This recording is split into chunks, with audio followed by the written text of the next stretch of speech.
500 kilometre में Israeli धमाके, Iran से जॉर्डन तक कोहराम। इस वक्त पूरा पश्चिमी एशिया या यूं कहें कि मिडिल ईस्ट जबरदस्त धमाकों, हिंसक प्रदर्शन और तख्ता पलट के ऐसे दौर से गुजर रहा है जिसमें गाजा से लेकर ईरान तक और जॉर्डन से लेकर सऊदी अरब तक गदर मचा हुआ है। ईरान में पिछले 13 दिनों में जहां 45 से ज्यादा ईरानी प्रदर्शनकारी मारे जा चुके हैं, वहीं गाजा में पिछले 24 घंटे के अंदर 13 से ज्यादा फिलिस्तीनी इजरायली हमलों में मारे जा चुके हैं। हैरानी की बात यह है कि एक तरह से इजराइल और अमेरिका ने मिलकर के इस्लामिक मुल्कों के खिलाफ ग्रेटर इजराइल का मिशन शुरू कर दिया है। ये कहना गलत नहीं होगा। जॉर्डन की सीमा पर 6 जनवरी से अब तक 500 बारूदी धमाके इजरायली सेना की तरफ से किए गए हैं, जिससे जॉर्डन पूरी तरह से बौखला गया है। हम आपको दिखाने जा रहे हैं कि कैसे अंदरूनी संकट में घिरे ईरान पर अब इजराइल और अमेरिका किसी भी वक्त हमला कर सकता है और 86 साल के खामेनेई का 36 साल से चला आ रहा शासनकाल खत्म हो सकता है।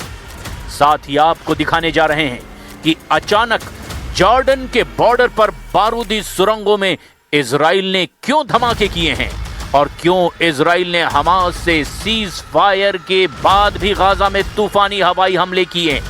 लेकिन सबसे पहले देखिए जॉर्डन की वो तस्वीरें जहां जबरदस्त धमाकों ने पूरी दुनिया को हैरान कर दिया है। जॉर्डन में 500 बारूदी धमाके, मिशन ग्रेटर इजराइल शुरू। 6 दिसंबर 2026 इजराइल के रक्षा मंत्रालय ने जॉर्डन घाटी में एक साथ 500 एंटी टैंक माइन को उड़ा दिया। दुनिया ने इसे रूटीन ड्रिल समझा, लेकिन ये असल में इजराइल की ईस्टर्न वॉल यानी कि पूर्वी दीवार का आगाज है। इजराइल यहां 500 किलोमीटर लंबी एक अभेद दीवार बना रहा है। मकसद साफ है, ईरान से आने वाले हथियारों की तस्करी रोकना और जॉर्डन के रास्ते होने वाली किसी भी घुसपैठ को नामुमकिन बना देना। लेकिन सवाल यह है कि क्या यह सिर्फ सुरक्षा है या फिर वेस्ट बैंक के पूर्ण विलय की पहली ईंट, यानी जॉर्डन से ग्रेटर इजराइल बनाने का पार्ट 2 मिशन।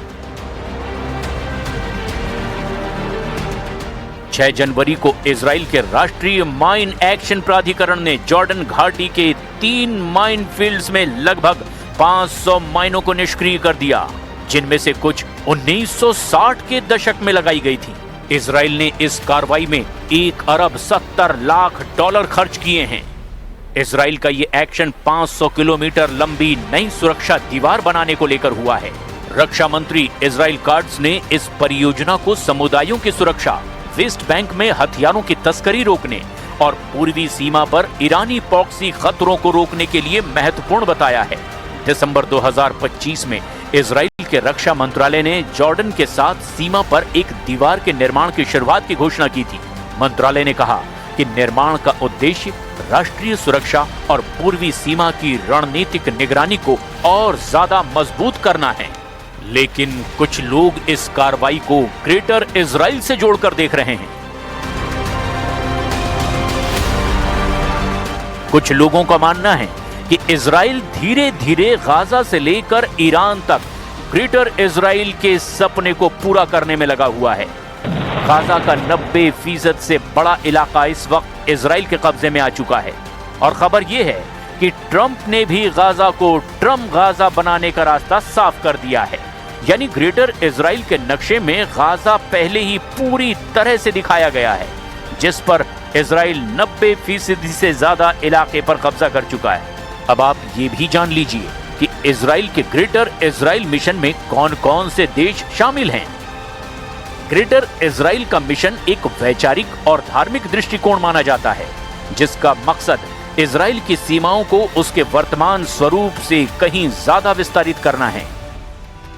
धार्मिक और चरमपंथी विचारधारा के मुताबिक ग्रेटर इजराइल की सीमाएं नील नदी यानी मिस्र से फरात नदी इराक तक मानी जाती हैं। इस नक्शे में बहुत बड़ा इलाका शामिल है। ग्रेटर इजराइल में पूरा इजराइल और फिलिस्तीन भी शामिल है। यानी इजराइल के साथ साथ पूरा गाजा और वेस्ट बैंक का ग्रेटर इजराइल में विलय करने का मिशन है, जिस पर इजराइल तेजी से अमेरिकी समर्थन के जरिए कब्जा करने का प्लान बना रहा है। हैरानी की बात तो ये है कि ग्रेटर इजराइल में पूरे जॉर्डन देश को भी शामिल करने का मिशन है, जिसकी वजह से इजराइल और जॉर्डन के बीच तनाव बना रहता है।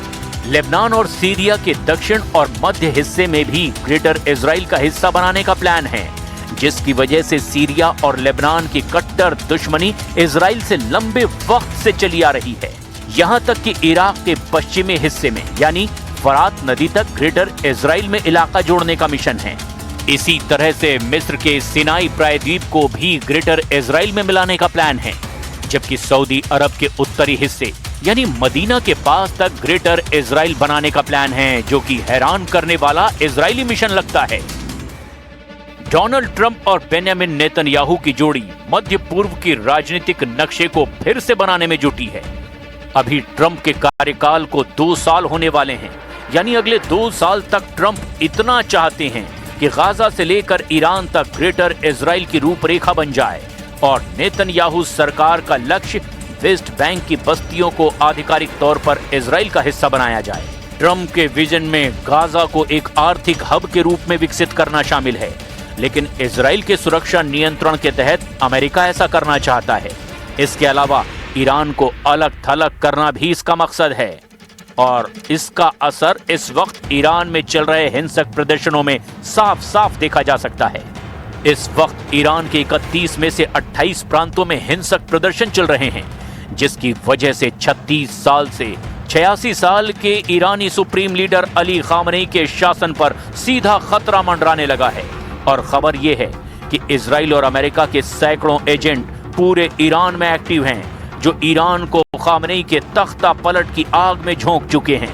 अब तक 45 से ज्यादा ईरानी हिंसक प्रदर्शन में मारे जा चुके हैं। राजधानी ईरान में जबरदस्त आगजनी ने खामनेई की ईरान पर कमजोर पड़ती पकड़ को उजागर कर दिया है। अगर ईरान की सत्ता और शासन पर 44 साल से सख्त पकड़ रखने वाले खामनेई के शासन का अंत हुआ, तो निश्चित रूप से इससे यहां अमेरिका को जबरदस्त फायदा होगा। तो वहीं दूसरी तरफ इजराइल के मिशन ग्रेटर इजराइल को जबरदस्त ताकत मिलेगी। ממשלת ישראל, מדינת ישראל והמדיניות שלי, אנחנו מזדהים עם המאבק של העם האיראני, עם השאיפות שלו לחופש ולחירות ולצדק, וייתכן מאוד שאנחנו עומדים ברגע שבו העם האיראני לוקח את גורלו בידו.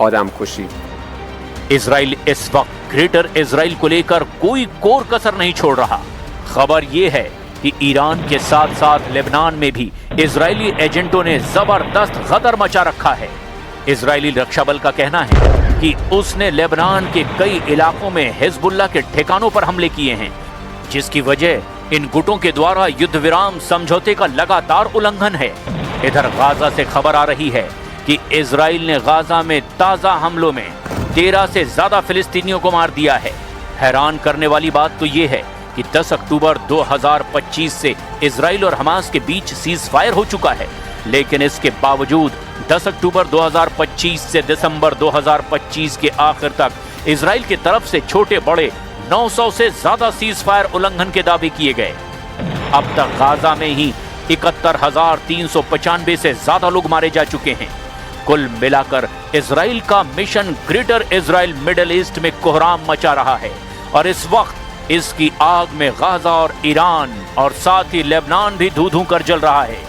ईरान में तो अमेरिका और इजराइल किसी भी वक्त हमला कर सकते हैं, ऐसे संकेत साफ मिलने लगे हैं।